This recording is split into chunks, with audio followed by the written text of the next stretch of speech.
Hello everyone, this is Erkin Fresh, aka Blue Phoenix. I'm going to bring you a review here of a synth. It's been out a while, but it's called Diva by Uhbie. So I'm going to give you a taste of what it sounds like. All these are instruments I've created through Diva. Here we go.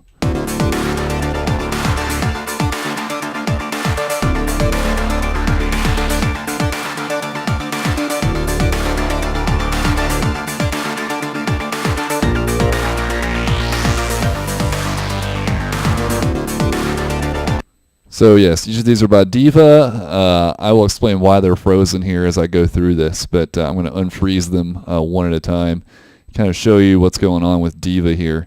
So you open it up, and this is supposed to be a virtual analog synthesizer. And I'll tell you, it's really, really good at what it does.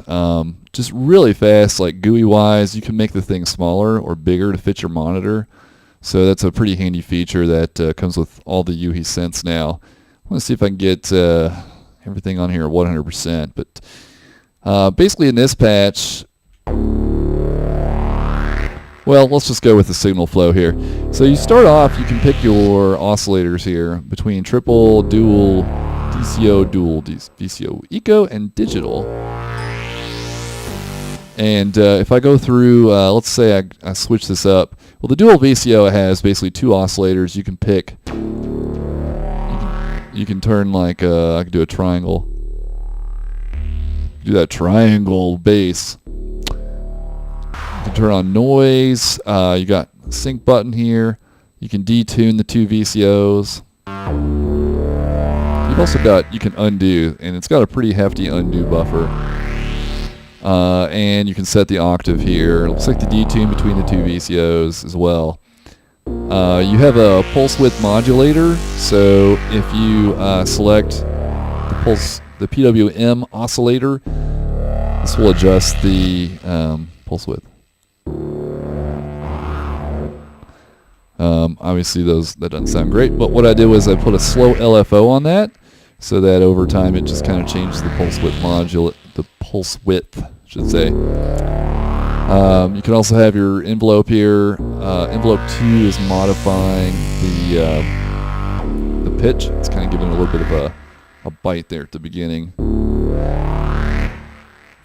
So you can switch between different modes here. If you do a triple VCO, you notice it does its best to kind of bring your settings over into the other one. So here you could have 3 oscillators. You can have the shape. On this one you can have the shape modified by the LFO. Switch between different waveforms, which is pretty cool. Let's see, the DCO, it has multiple things you can... Oh, that's weird. Kind of neat, huh? And you can pick your sub oscillator here to be different things. Why it's not going? That doesn't sound good. It's too low, but pick different settings here. That's kind of interesting. Let's see, what is the dual VCO eco? I haven't used this one, but apparently you got pulse width, various settings here.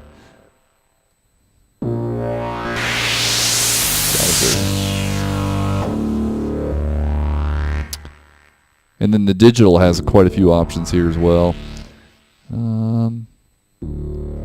So there's actually quite a lot of options here to work with. I like the dual VCO, works really well, I think. I tend to use that one a lot. Here in the middle you've got this high pass filter. This feedback knob, if you do the no HPF, it gives it kind of a nice bass boost.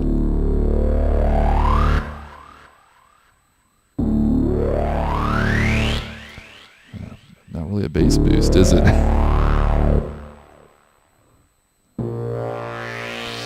There's various things here. If you put it on HPF, it's kind of a just a high pass filter. Let's see, in the bite.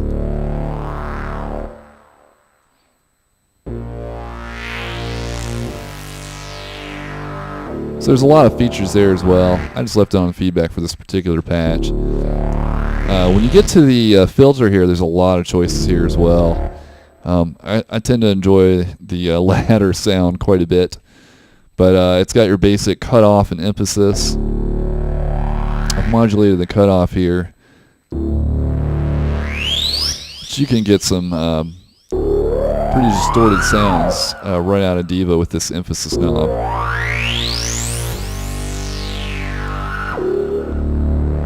Just put it back where it was, and the cutoff, of course, you can modulate with the envelope, with an LFO.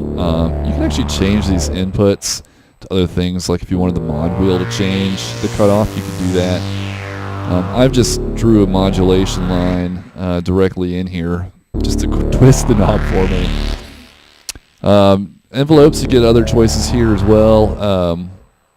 You got ADS, analog, digital. If I go over here and do an analog, you get more sliders and stuff. Yeah, I didn't actually go through all these. There's a lot. Oh, I kept the automation there. That's pretty cool. That sounds pretty good. I might just leave it on that one. But yeah, there's a ton of options here. Keyboard follow, again, envelope, LFO. What is multi-mode? You get high pass if you wanted. And it's really nice that the automation I programmed in to cutoff works no matter which of these filters I've chosen. So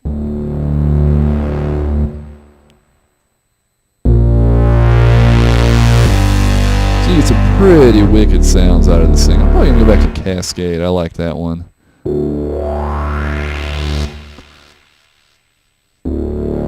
So that's basically how you create sound from the oscillators. I'm going to go into some more of the features with some of the other patches here.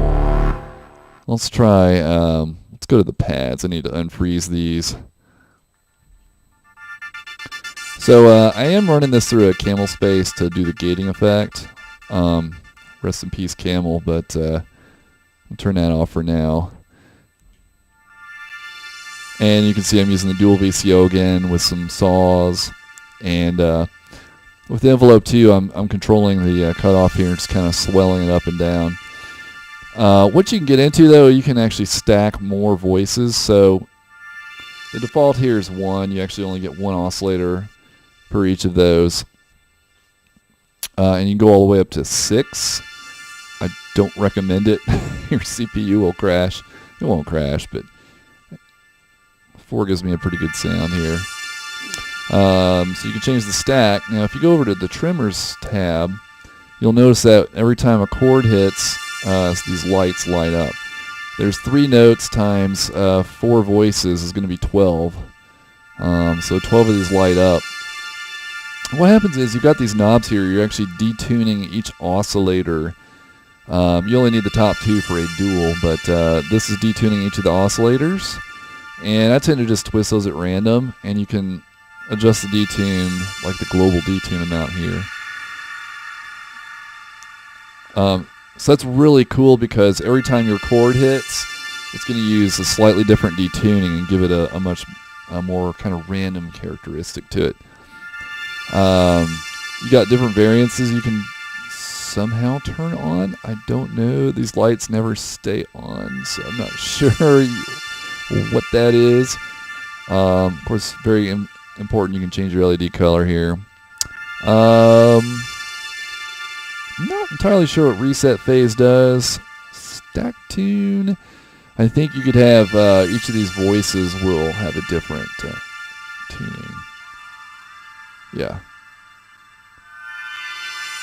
That's kind of neat. So you can change the tuning of each voice. Kind of glassy sounding. Interesting. Let's see. What else is really cool you can do here? You can actually modify a lot of things here externally. Like you put your mod wheel here to change your resonance or whatnot.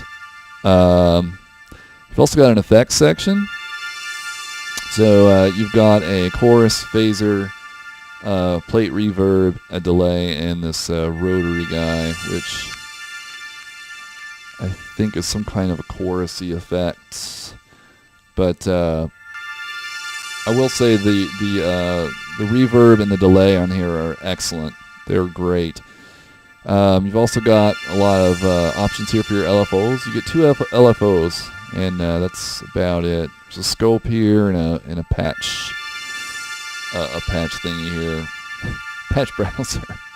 Let's see. So that leaves one more nice feature here, which I'll show you with this guy here. Let's unfreeze.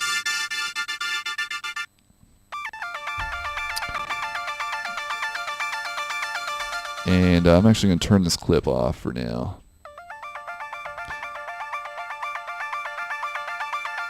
Okay, so if I open this Diva here, this is actually a patch by Lufrum called Ode to Schnauz. If you've ever heard of Ulrich Schnauz, his music is very creepy. Anyway, he's got some really good stuff, but it's on the edge of sanity. Anyway, Diva also has a really cool arp. So all I'm doing here is I'm playing a 4-note chord, and this arp is chopping it up into 16th notes for me. And it's got some interesting. It's got the up, down, up and down, up and random. So let's just do up. And the progression is kind of where you can mess around and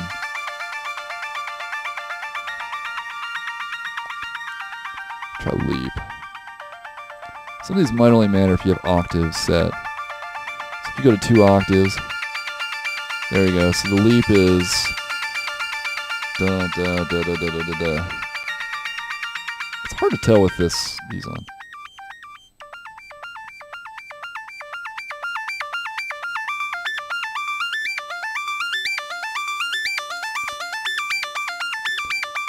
So there's a lot of choices here with your ARP, which is really nice. Just gives you a lot of control over what's going on. Let's turn this back down and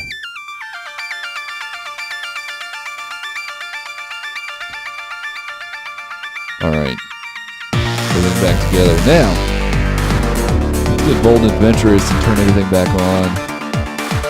Freeze. Oh my goodness, it's getting choppy. So you can see, look at the CPU, it jumps. It's really bad, right?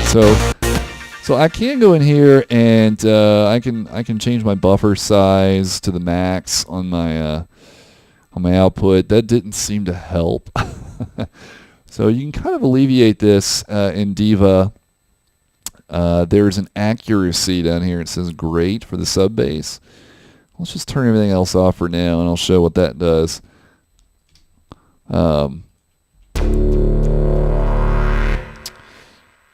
So I go in here, and you'll see the CPU is peaking at 10%.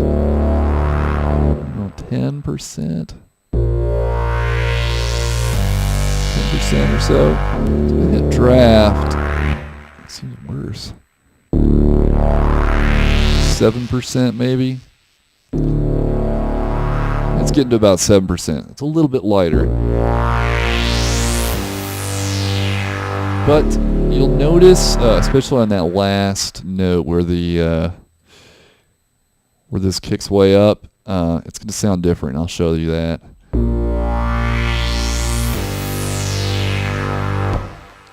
If I go to great mode, it sounds similar. When I had this on the ladder, it sounded a lot different. I'll change this to great. And go back to great. Sounds a little bit different, right? So basically what happens is each of these accuracy models is progressively more CPU intensive but more accurate to what the filter would actually sound like on an analog synth, with Divine being the greatest one. Sounds heavenly. So you can you can tell it to, when you're working, go to draft mode, but then when you're rendering to the file, it'll use divine mode instead. So that's pretty handy. It's like, it sounds really funky, but it sounds better once you render it out to the actual file. I'm trying to think of some other cool features here before I sign off. There was on the pads, if I turn this back on here. Turn these. Okay, so the you'll notice there's a stack of 4 voices. If you want to add more stereo effect to your sound, you go to the in the amplifier and pan section. You can select the stack index. What that's saying is for each oscillator, I want it to be moved based on its index throughout the stereo spectrum. Another cool feature there is that stack index there. But yeah, there's a lot more that I haven't really touched on that I don't entirely understand, but it's a really amazing synth. And it comes with a really good library out of the box. Library of patches. There might be like 200 patches here that it comes with, and there's a lot of great patches in there. Third-party patches, I really enjoyed. Lutron has a couple of patch banks for sale, as does ArcSun. Just really fantastic stuff out there. So I highly advise it. I highly recommend Diva. It's an amazing synth. It is a CPU hog, so you can get around it by freezing tracks, as I did earlier. So if I just go in here and freeze them, once you get your notes all set up and you're like, all right, I'm pretty happy with that sound, you can freeze them and see how it's having to crunch that CPU just to do like 10 seconds of audio, 15 seconds of audio. For Divas. If that takes more than 15 seconds, that's why it's choppy, because it takes more than 15 seconds to render 15 seconds of audio. I'm just trying to fill the gap before this fills up. There we go. No more choppiness. So I hope you found that useful. Again, this is Diva by Uhbie, U-H-E. Hope you enjoyed that tutorial. If you have anything else you want me to cover, tutorials or synth reviews, let me know and I'll take a look at it. Thanks. Hope you found that useful. Bye for now.